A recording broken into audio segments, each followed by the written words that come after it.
Wednesday. It's the second to last day of Pride Month, the penultimate day. So if you didn't know what penultimate means, it means like the second from the top. In this case, the second from the end. Do you mind if I'm sorry, there you go. That's okay. I didn't want to squish her. I was going to squish her arm. So, our thoughts have gone a lot of places today. We want to share with you a little bit. Yesterday was on June 28th, 1969, the Stonewall riots started. And police raided, I want to read the facts to you because I want to get the facts right because I get pretty emotional. So the police raided the Stonewall Inn, a gay bar in New York City. The LGBTQ activists fought back against the police. It sparked several days of running battles in the neighborhood. The good news is that it started an uprising globally for the LGBTQ movements, which have led to, equality in marriage rights, laws against LGBTQ discrimination, etc. Well, yesterday, on the 28th of 2020, the Queer Liberation March focused on linking the struggle of LGBTQ community with the Black Lives Matter movement, had a smaller kind of alternative to the Pride Parade, but it was mostly to draw attention to LGBTQ Black rights and Black Lives Matter movement. So it was a peaceful march, but about 4:30 p.m. Something happened. There's mixed stories about what that could have been. Some people think it possibly was that someone looked as if they were going to mark or put graffiti onto a police car. Some violence ensued. There was some struggle with police, and this rioting went on into the evening. There was tear gas, altercations with police, some arrests, some stabbings. I'm sure it'll unfold more as the day goes, but it was like, here we are 50 years later. And so today we decided we really need to talk about activism. Yeah, the Stonewall riots weren't even so much about, what it blossomed out of was police brutality. Exactly. And that this year has gotten a lot more attention because of what has been happening with Black Lives Matter and the protests, all the people showing up to support that. I hadn't been aware that this happened yesterday, and yet this morning I kept thinking the words "rise up," in part because Hamilton the musical is coming to screen early this coming, I don't know if it's the 3rd or 4th, something like that, in July, which is awesome because it's apparently quite a show. And so when I heard that news, I figured I'd listen to the soundtrack. We would listen to the soundtrack a little because the music is pretty spectacular. One of the songs is called My Shot, and it has this refrain of "Rise Up" in it. So that song was running through my head, and Lauren Daigle has a song where "Rise Up" is a refrain. And then there's another one, I'm going to mention this a little later on, her song, "Rise Up." So these words kept going through my head. And then when Dolce told me about this thing that happened yesterday, it sort of coalesced that that's what we needed to talk about and focus our conversation today. So I want to read you some of the lyrics from this song from Hamilton, "My Shot." It seems like a lot of, in listening to the lyrics, I don't know the show, I know the premise, but a lot of it seems to be social commentary that applies now. So here's some of the lyrics. "We'll never be truly free until those in bondage have the same rights as you and me, and I'm not throwing away my shot. Come on, let's go. Rise up. When you're living on your knees, you rise up. Tell your brother that he's gotta rise up. Tell your sister that she's gotta rise up. Rise up, rise up." So I kept hearing "rise up." And then I was thinking, okay, so it's easy to see, storming the streets and, people just saying, I'm fed up and I'm not going to take anymore, and dealing with this violence that is happening.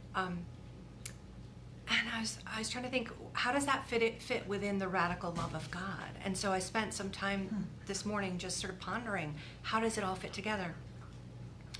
And what I started hearing, thinking about, realizing,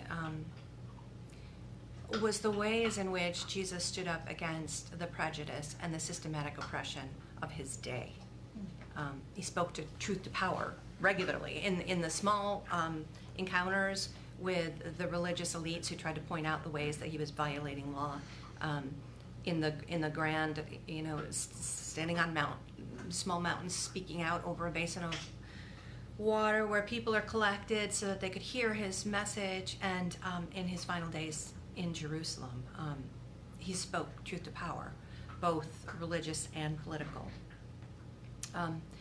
If we think he's some kind of wishy-washy peacenik, we're very wrong. And I was thinking about that final entry into Jerusalem and his choice of timing for that. It's, it was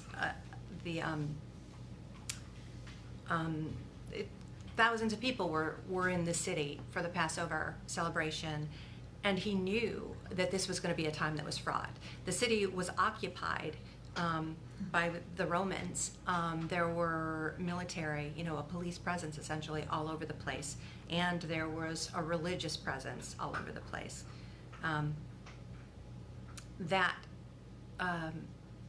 Palm Sunday march into the city was kind of a peaceful protest. It was a bunch of people singing hosannas to the idea of love, traveling into this place that was occupied.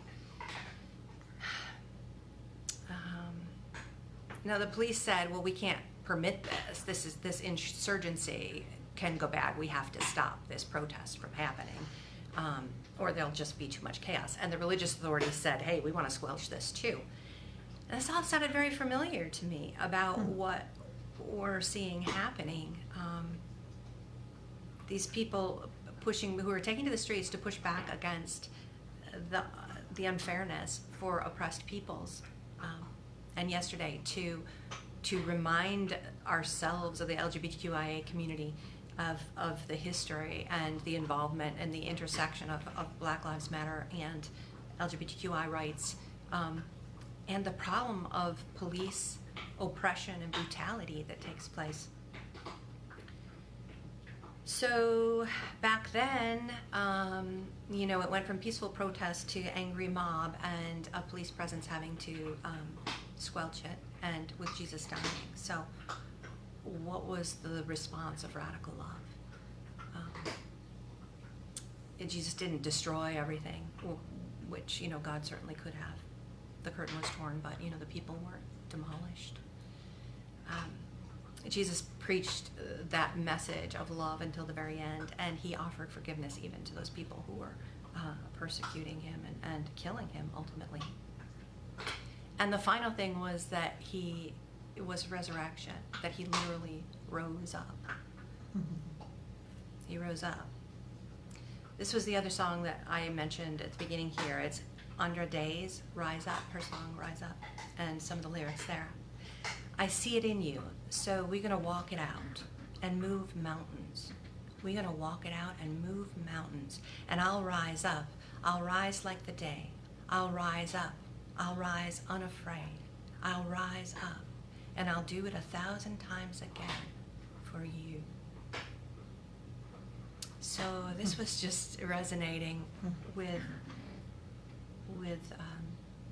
what Jesus did, rising up for justice, for love, for equality, for the end of oppression, for you and I. And Jesus' call to all of us to rise up, to do those same things, to work toward the end of oppression. And he tells us that we can move mountains when we do that. And so I circle back around to the beginning and Hamilton's song saying we can't throw away our shots. So we have a shot now. This is our time. Hamilton, in his song, is like, this is my time to make a difference in the world. This is my time to do something good for this country. And this is our time to do that too. And it can take place in all different kinds of ways. We're not hitting the streets in protest for a number of reasons, in part because of the pandemic. But what can we do? I know you've been putting together some thoughts on that, Michael Chip.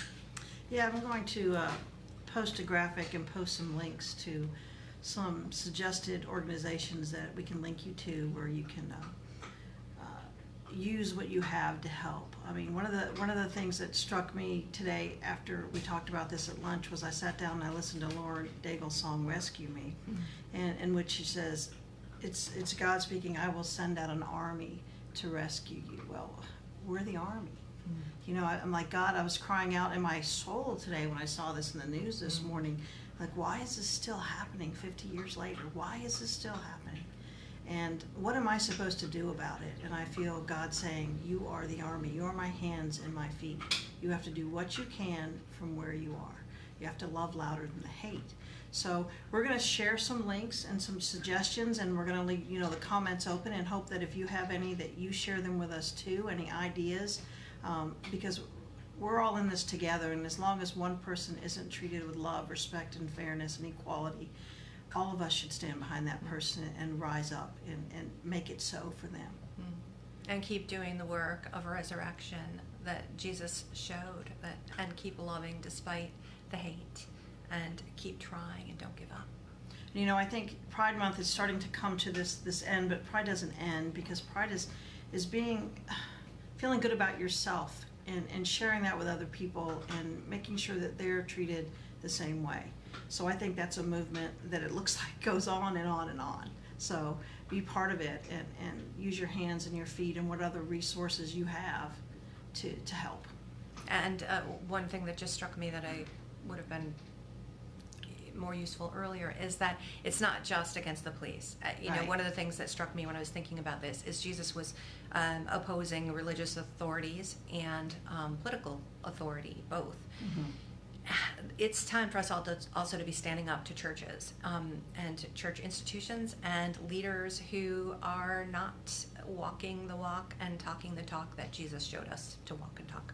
So we need to push back to both at this time in our nation, when we're all called to rise up. So vote, call your senators and your council, call everyone or email anyone that has in a position of authority that can help get everyone the rights that they deserve. Let your voices be heard. Amen. So rise up today, okay, folks? And we will talk to you again tomorrow for our final Pride Month chat. I'm going to miss y'all. It's been fun talking to you. So we'll see you tomorrow. See you, everybody. Bye-bye.